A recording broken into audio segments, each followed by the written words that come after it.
Welcome everyone, this is Lou, and you're listening to the Francophone Perspectives podcast, a podcast which explores the diversity of Francophones and Francophiles path in Philadelphia. Today we meet Beth Diffley, the new president of the Alliance Française.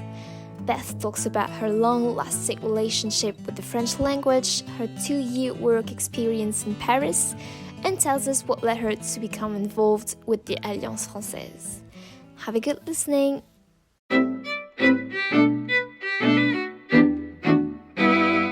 Welcome, Beth Diffley, and thank you so much for participating in our podcast. Thank you for having me. This is going to be fun. Yeah, it is. So let's get started with the presentations. Could you introduce yourself in a few sentences? Who are you? What do you do for a living? Where are you from? Sure. So I'm Beth Diffley. I am a longtime member of the Alliance Française de Philadelphie. I am a lawyer here in Philadelphia, and I spent a few years of my career living and working in Paris. And I've always enjoyed the connection that the Alliance gives me to the language and culture and an opportunity to learn more about the world beyond me. Mm-hmm. So have you always been interested in exploring different cultures and in particular, what does your interest in French language and Francophone cultures come from? It's funny because it's hard to say, is that for some reason when I was a child, I was always interested in French language. Despite not being French, not having, French background or family, anyone who spoke French. And then when I went to high school, I studied French, and I had the most wonderful French teacher. Really an excellent instructor. And so I know so many of my high school friends really considered, even if they don't like French language so much, they really just considered her an excellent teacher. And that reminds me of the importance of having good teachers, right? Is that they can really encourage someone's interest in somebody's ability to flourish. So I definitely owe a lot of it to Madame Schachter, who is 85 years old now and still teaching French on Zoom. It's great to see that all the generations were able to adapt to the new stakes of teaching today. So you went from learning French to living in Paris. There is a big leap.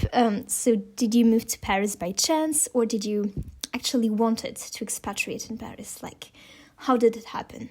That's a great question. It's in some ways it's by chance.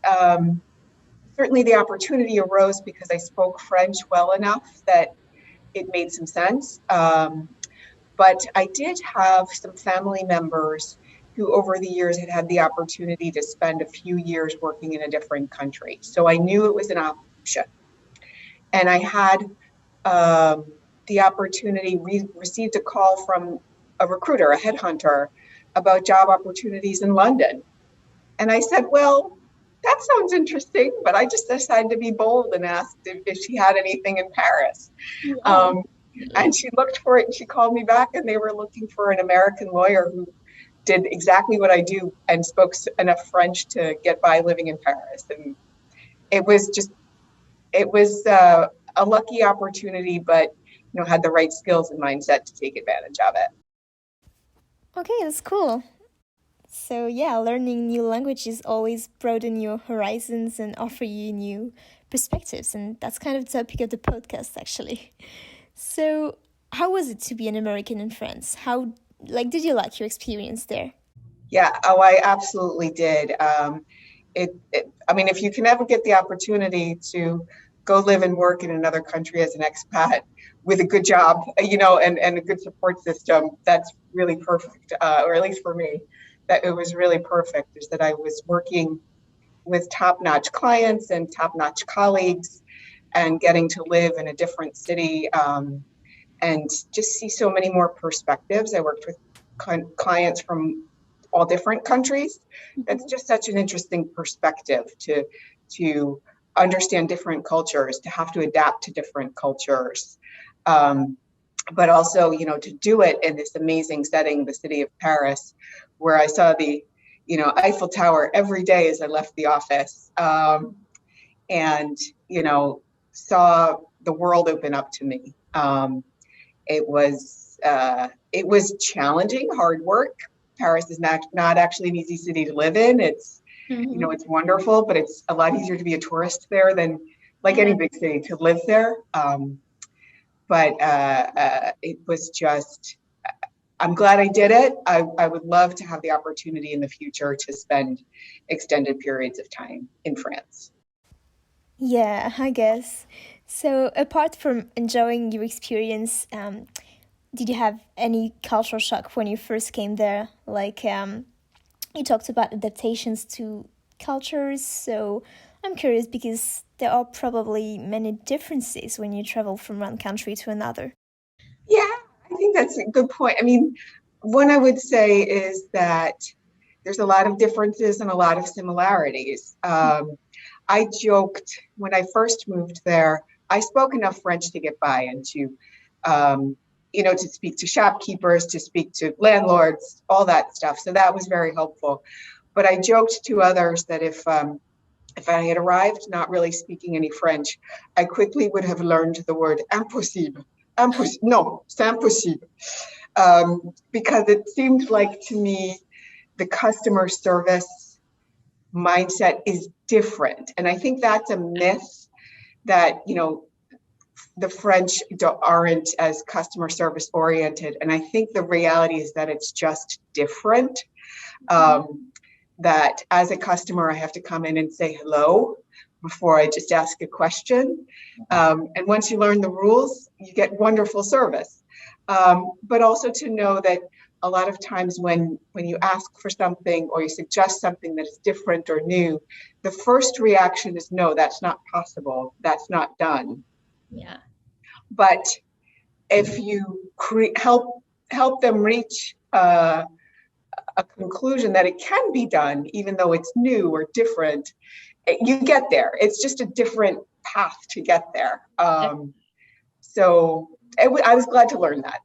That's extremely interesting, and I agree with you on all points, actually. Like, we tend to be less challenging, definitely, in France, and also about the customer service. Like, I feel the mindset is very different here in the United States. A lot more importance is given to the customer.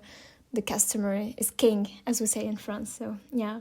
And among all these differences you have experienced, what is the thing that you liked the most about French culture? Oh, I think as I know I'm a workaholic lawyer, I overextend myself.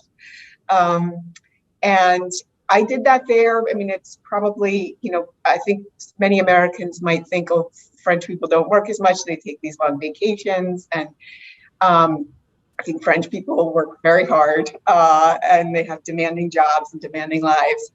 But I certainly appreciated and learned to better take time for myself to enjoy what I was doing there, to enjoy my experiences, to enjoy the food, to enjoy a meal, to take time to experience culture, to take time to go on vacation. So that was just something I've tried to hold on to. I'm not always as good about it as I've gotten back into the US, but I definitely appreciated that part of what I learned there. Yeah, definitely. I think we definitely have this art of doing nothing in France and just to get some rest. So you lived in Paris and now you're living in Philadelphia. So what would be your favorite places or activities that you could recommend people to do? So both in Paris and in Philadelphia. That's great. I think, it's funny. I have one that is actually in both of the cities. And I think this maybe is why I love, Philadelphia too, is the Rodin Museum in Paris and the Rodin Museum in Philadelphia. Are really wonderful activities. I've always loved Rodin sculptures. And in both places, the museums are pretty special. But I would also say in both cities, they are cities of good food, Yeah. And so taking the opportunities to find the special restaurants or chocolate shops, which also are very high quality, both in both places. Those are some of my favorite things in both places. Well, actually, I have never been neither to the Rodin Museum in Paris nor in Philadelphia, so I guess I should definitely add that on my list. So now that we've talked about your experience of cultural differences between the United States and France, I would like to focus a little bit more on your involvement at the Alliance Française. So could you first tell us how did you get involved and how did you discover the Alliance? Sure. So I think, because it was so long ago now, it's hard for me to remember this one. Yeah. I'm pretty sure I really got involved in the Alliance here in Philadelphia just before I was moving to France. I felt like I needed to take an immersion course and get, just get back up to speed on my French. Mm-hmm. And then when I moved back to the US, I got involved in a big way, taking classes regularly, starting to come to the activities, meeting people through those activities. And through that, I was invited to join the board of directors. And I've been on the board for about 5 years now. Mm-hmm. So we are just the board of advisors who oversee the staff, hire the executive director, assist with setting strategy and oversight and fundraising, which is an important component. And I've once again, I've really gotten more deeply involved, enjoyed that experience so much. And then in October, I was just elected the new president of the Alliance. Yeah, congratulations. So, thank you. So that's just sort of a more in-depth role, continuation of the board, leading the board. And I'm really looking forward to, it's very new, but I'm really looking forward to working closely with you, with Sonia, our executive director, and the rest of the staff and the faculty to help, move the Alliance forward. We've got a lot of change happening in the world, and I think we will continue to adapt. And one of my big roles is to help think about development, and helping, increase number of members and help with fundraising. And so I'm excited about that. And it's interesting. It tests my skills, and it's all about something that I'm really passionate about and I really enjoy. So I'm looking forward to continuing this journey with the Alliance. I understand, like the range of possibilities is so wide and so exciting. So what do you like the most at the Alliance Française? I think what's important is I talked about my French teacher in high school. She was such a wonderful teacher. Both of my parents were teachers. One of my brothers is a language teacher. He teaches German. I think more than anything, I have a learning mindset and a love of learning. And that, to me, that's what the Alliance is. It's learning French, the language. It's learning about different cultures. It's such a way, I feel like I get enjoyment out of creating opportunities for my own self-enrichment. I'm learning. At the same time, I'm meeting wonderful people, making connections with my community. It's fun to do. It's rewarding. It helps others. It's just, I think anyone who is curious and interested and loves learning would get something out of this. And it's just so important that we don't forget about the importance of learning after we're out of school. There's this continuous opportunity to learn and grow that the Alliance provides with such a welcoming community. And I get to meet lovely people like you. There's new interns. There's always someone new to meet. It's just really wonderful. And I view it as a lifelong relationship. Mm-hmm. As for myself, it is really enriching to be part of such a community and to experience this kind of cultural exchanges. So we got a good overview of your Francophone perspective and experience, I guess. So let's talk about perspectives for the future, especially for the Alliance Française, maybe. What can we wish you for the future? Yeah, so I mean, I think for the Alliance, we're going to be focusing really on making sure that we're continuing to offer tremendous quality classes, and doing so in a way that makes sense for the future, for the world that we're in now. You know, some virtual classes, hopefully some in person, expanding the cultural programming to welcome a broader community. You know, this is really about Francophone cultures, and so not only I've only lived in France, but I'd love to learn more about the whole Francophone world. Yeah. And so I really think that I would also really hope that we can manage to, like I said, expand the membership base. I think lots of people would find opportunities here among the diverse offerings, find something that is of interest to them. Well, I wish no less to the Alliance Française.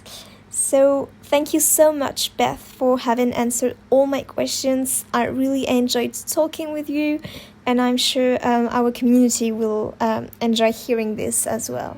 Excellent. Thank you, Lou. Thank you very much for having listened to the Alliance podcast, et à bientôt.